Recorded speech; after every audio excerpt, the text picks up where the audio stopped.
बिस्मिल्लाहिर्रहमानिर्रहीम। Dear students, biology with face यानी इससे पिछले वीडियो लेक्चर के अंदर हमने पढ़ा था techniques used in the cell biology. Dear students, आज हम सेल के कुछ कंपोनेंट्स के बारे में डिस्कस करने जा रहे हैं। तो उन कंपोनेंट्स से पहले जो है हमारे पास सेल के कुछ स्ट्रक्चर्स हैं, जिसमें सबसे पहले जो है हम आज सेल वॉल को डिस्कस करने जा रहे हैं। Cell wall. So dear students, आज हम सेल वॉल की डेफिनेशन इसको ब्रीफली जो है डिस्कस करेंगे। उसकी केमिकल कंपोजिशन के बारे में, उसके स्ट्रक्चर के बारे में और उसकी लेयर्स के बारे में जो है हम डिस्कस करेंगे। सो लेट्स स्टार्ट करते हैं सेल वॉल के बारे में। डियर स्टूडेंट, ये सेल वॉल जो है ये रिजिड सेल का नॉन लिविंग पार्ट कहलाती है और रिजिड होती है। It is the rigid non living part of the cell. ये सेल का जो है नॉन लिविंग हिस्सा होता है और सख्त होता है, रिजिड होता है। सो डियर स्टूडेंट्स, यहाँ पे एमसीक्यू जो है बनता है कि सेल वॉल का कौन सा पार्ट जो है वो नॉन लिविंग होता है। तो याद करना है सेल का कौन सा पार्ट जो है वो नॉन लिविंग होता है। तो याद करना है सेल वॉल जो है वो नॉन लिविंग हिस्सा होता है सेल का, और लिविंग हिस्सा जो है सेल वॉल का लिविंग पार्ट वो प्रोटोप्लाज्म कहलाता है। उसके बाद जो है हम पढ़ते हैं कि सेल वॉल कहाँ पाया जाता है। सेल वॉल अमूमन जो है बैक्टीरिया के अंदर पाया जाता है। इसके अलावा फंजाई के अंदर पाया जाता है और प्लांट्स के अंदर भी पाया जाता है। सो डियर स्टूडेंट्स, आज जो है हम बेसिकली हमारा ब्रीफ जो है लिंक जो है सेल वॉल ऑफ प्लांट्स की सेल वॉल के साथ है। उससे पहले थोड़ा सा हम इनके बारे में थोड़ा बहुत जानते हैं कि बैक्टीरिया की सेल वॉल जो होती है it is made up of, इसकी कंपोजिशन की बात करते हैं तो ये म्यूरिन से मिलकर बनी होती है। म्यूरिन से मिलकर बनी होती है। अब और फंजाई जो है इसकी सेल वॉल जो है वो काइटिन से मिलकर बनी होती है। तो हम लिखेंगे काइटिन। और प्लांट्स की सेल वॉल जो है वो सेलुलोज से मिलकर बनी हुई है। अब बात करते हैं कि म्यूरिन है क्या। ये म्यूरिन जो है ये अमूमन इसके बारे में जो है एमसीक्यूज आते हैं। म्यूरिन ये पॉलीसेकेराइड है। जब हमारे पास ये पॉलीसेकेराइड है तो ये बनता कैसे है हमारे पास जो है, जब म्यूरिन एमाइनो एसिड्स कार्बोहाइड्रेट जो है या पॉलीसेकेराइड प्लस एमाइनो एसिड ये मिलके म्यूरिन बनाते हैं। और इस हमें पता है कि हमारे पास एमाइनो एसिड्स के अंदर जो है बॉन्ड जो होते हैं उनको पेप्टाइड बॉन्ड्स बोलते हैं और उसके रिजल्ट में हमारे पास पेप्टाइड्स बनते हैं। तो इसलिए इसको जो है इस म्यूरिन को हम जो है दूसरा नाम भी देते हैं, पेप्टिडोग्लाइकेन भी नाम देते हैं। उसके बाद सेकंड जो है वो काइटिन है। डियर स्टूडेंट्स, ये काइटिन जो है ये भी पॉलीसेकेराइड है। ये जो है भी पॉलीसेकेराइड है, ये भी पॉलीसेकेराइड है। आप जो है मजीद आगे जाएंगे या पिछले चैप्टर के अंदर बायोलॉजिकल मॉलिक्यूल के अंदर हमने आगे पढ़ेंगे इसके बारे में कि उसके अंदर हम जो है कार्बोहाइड्रेट्स की टाइप्स के बारे में पढ़ेंगे। पॉलीसेकेराइड की, मोनोसेकेराइड्स, वो मीन पॉलीसेकेराइड जिसके अंदर जो है जो एक यूनिट से मिलकर बने हैं। डाइसेकेराइड के बारे में पढ़ेंगे जो 2 यूनिट से मिलकर बने होंगे। और ओलिगोसेकेराइड से मिलकर बनेंगे, 2 to 10 जो है मोनोसेकेराइड से मिलकर बनेंगे। उसके बाद जो हम बात करते हैं सेलुलोज की बात करते हैं। ये सेलुलोज जो है ये आपके पास भी पॉलीसेकेराइड है। तो हम लिखेंगे ये भी एक पॉलीसेकेराइड है। जो प्लांट सेल की सेल वॉल के अंदर पाया जाता है पॉलीसेकेराइड। सो डियर स्टूडेंट्स, इसके बारे में एक बड़ा सा मशहूर एमसीक्यूज आता होता है सेलुलोज के बारे में कि which of the following is the most abundant polysaccharide in nature. Carbohydrate याद करना है, it is the most abundant, it is the most abundant, it is the most abundant polysaccharide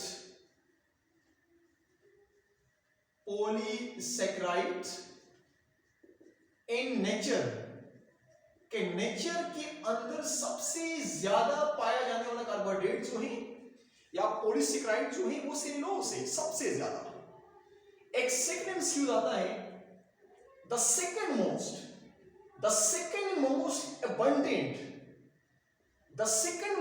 abundant carbohydrate which is present on earth is chitin, वो chitin कहलाता है।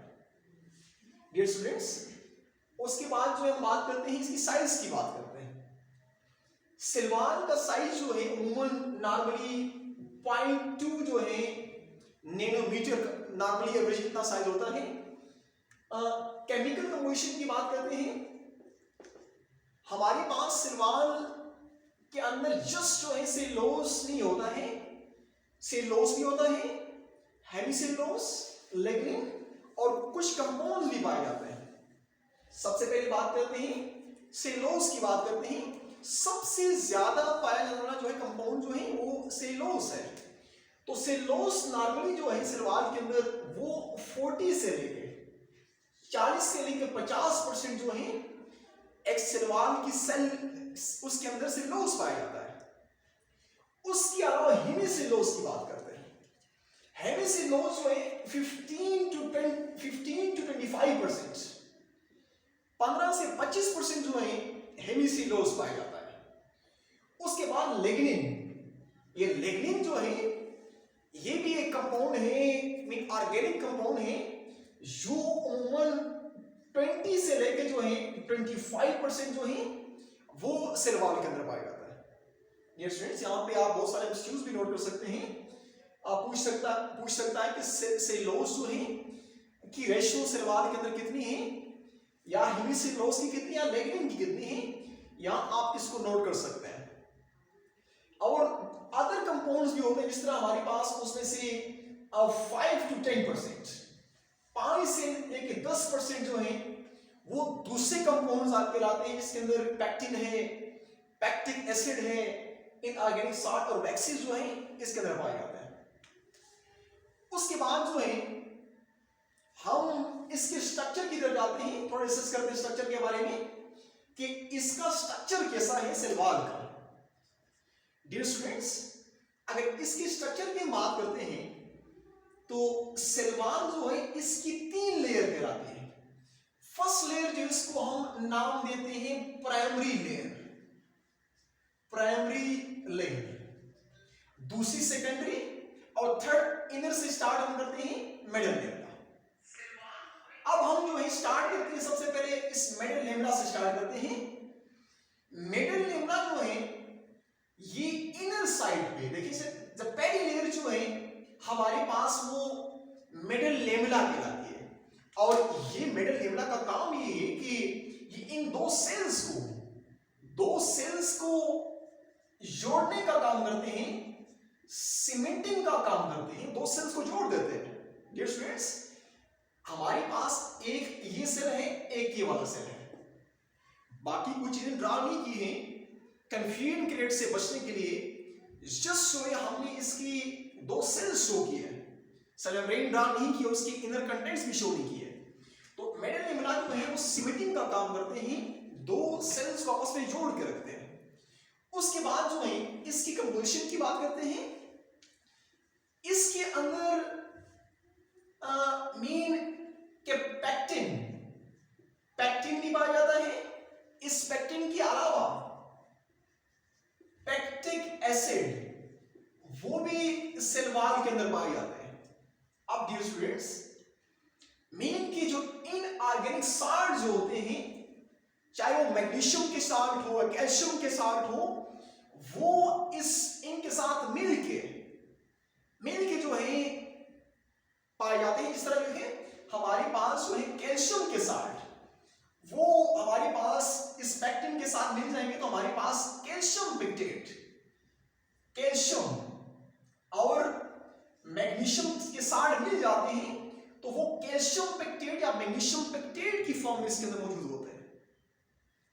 उसके बाद जो है हम यूं ही इस मेडल लेवला के अंदर बात होता ही है कि दो सेल्स को सेपरेट करने के लिए आपने जब सेपरेट करना होता है दो सेल्स को तो इसके मेडल लेवला को आपने डिसॉल्व करना होता है। सो डियर स्टूडेंट्स, इस मेडल लेवला को डिसॉल्व करने के लिए जो है आप एक खास एंजाइम यूज करते हैं जिसका नाम है pectinase. This pectinase enzyme is used to dissolve the metal lamella. आप जो है इस मेडल लेवला को डिसॉल्व, इसके अंदर पैक्टिक सब्सटेंसेस होते हैं, जब इसको डिसॉल्व करेंगे तो दो सेल्स जो है एक दूसरे से सेपरेट करेंगे, मीन एक दूसरे से अलग हो जाएंगे। सो इसीलिए जब आप इसको डिसॉल्व करेंगे मीन के पेक्टिनेज एंजाइम के थ्रू तो इस सेल्स जो है सेपरेट कर जाएंगे। जब सेल्स सेपरेट हो जाएंगे तो इस फिनोमेना को बोलते हैं cell maceration. This phenomena is termed as cell maceration. Cell maceration जो है उसको नाम देते हैं सेल मैसेरेशन। से मुराद ये है कि सेल्स का अलग होने को, the phenomena in which cells are separate from each other by dissolving the metal lamella is termed as cell maceration. Dear students, ये हमारे पास था मेडल लेवला। उसके बाद जो है हम बात करते हैं इस मेडल लेवला से अंदर की तरफ जाते हैं तो हमारे पास पहली लेयर जो होती है ये वाली लेयर, इसको प्राइमरी लेयर बोलते हैं। From inner to the middle लेवला the first layer is termed as primary layer. ये वाली लेयर जो है इसको प्राइमरी लेयर बोलते हैं। तो ये प्राइमरी लेयर की कंपोजिशन की बात करते हैं। इसके अंदर चीजें कौन कौन सी पाई जाती है? पहली चीज ये है इस प्राइमरी लेयर के अंदर सेलुलोज पाया जाएगा। इस सेलुलोज के अलावा इसके अंदर हेमिसेलुलोज भी पाया जाएगा। थर्ड जो है इसके अंदर पेक्टिन या पेक्टिक एसिड। उसके बाद जो है इसके अंदर पेक्टिन पाया जाएगा। ये चीजें जो है इस प्राइमरी लेयर के अंदर या प्राइमरी सेल वॉल जो है उसके अंदर पाए जाते हैं। डियर स्टूडेंट्स, एक चीज जरूर याद कीजिएगा, हमारे पास ये प्राइमरी लेयर जो होती है ये जस्ट जो है हमारे पास जो न्यूली ग्रोइंग सेल्स जो होते हैं, mean this is only for in the newly growing cells. Newly growing cells, जो सेल्स जो है आपके पास न्यूली ग्रो करते हैं, फॉर एग्जांपल ऐसे सेल्स जो मीन की न्यूली ग्रो करते हैं, उन सेल्स के अंदर प्राइमरी वॉल पाई जाती है। इसका मतलब ये हुआ कि जो मेरिस्टेमेटिक सेल्स जो है उनमें ये पाई जाएगी प्राइमरी वॉल। ओल्ड सेल में नहीं होगी, मेरिस्टेमेटिक सेल्स के अंदर ये पाई जाती है, प्राइमरी वॉल पाई जाती है, मीन के वहां मौजूद होती है। अब दूसरी हमारे पास इनर लेयर से प्राइमरी वॉल से अंदर की तरफ जाते हैं तो हमारे पास थर्ड लेयर जो है वो सेकेंडरी सेल वॉल है। Secondary cell wall, dear students, from inner to the primary wall another wall is present which is known as secondary wall. इस सेकेंडरी वॉल की केमिकल कंपोजिशन की बात करते हैं। इसके अंदर जो है वो हमारे पास पहली बात ये है कि इसके अंदर हमारे पास पेक्टिक एसिड, हमारे पास इसके अंदर पेक्टिन पाया जाएगा। इसके अलावा पेक्टिक एसिड, इसके अलावा एक ऐसा कंपाउंड है जो इन दोनों के अंदर नहीं पाया जाता, इसका नाम है लेग्निन। लेग्निन जो है वो भी यहां इस सेकेंडरी सेल वॉल के अंदर पाया जाता है। लेग्निन, ये लेग्निन जो है ये वो कंपाउंड है जो अमूमन इस वॉल को हार्ड कर देता है।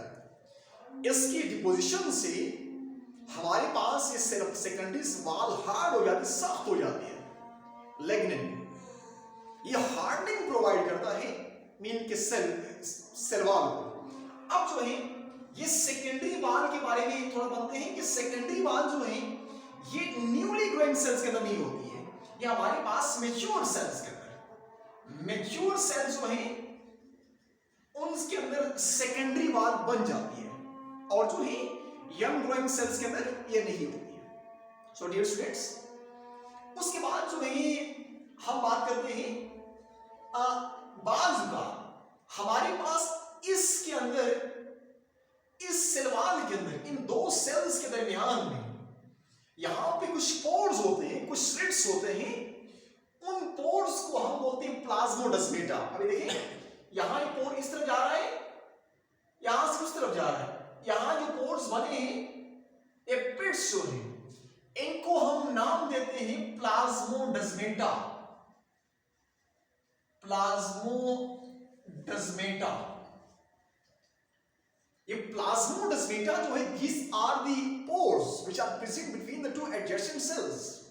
दो adjacent cells के दरमियान में, इस सेल के दरमियान में और इस सेल के दरमियान में ये जो पोर्स जो हैं या जो स्लिट्स जो होते हैं उनको प्लाज्मोडेस्माटा बोलते हैं।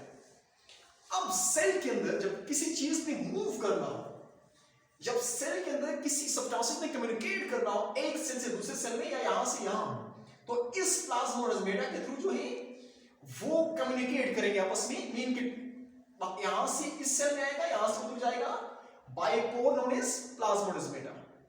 तो डियर स्टूडेंट्स, ये था थोड़ा बहुत सेल वॉल के बारे में।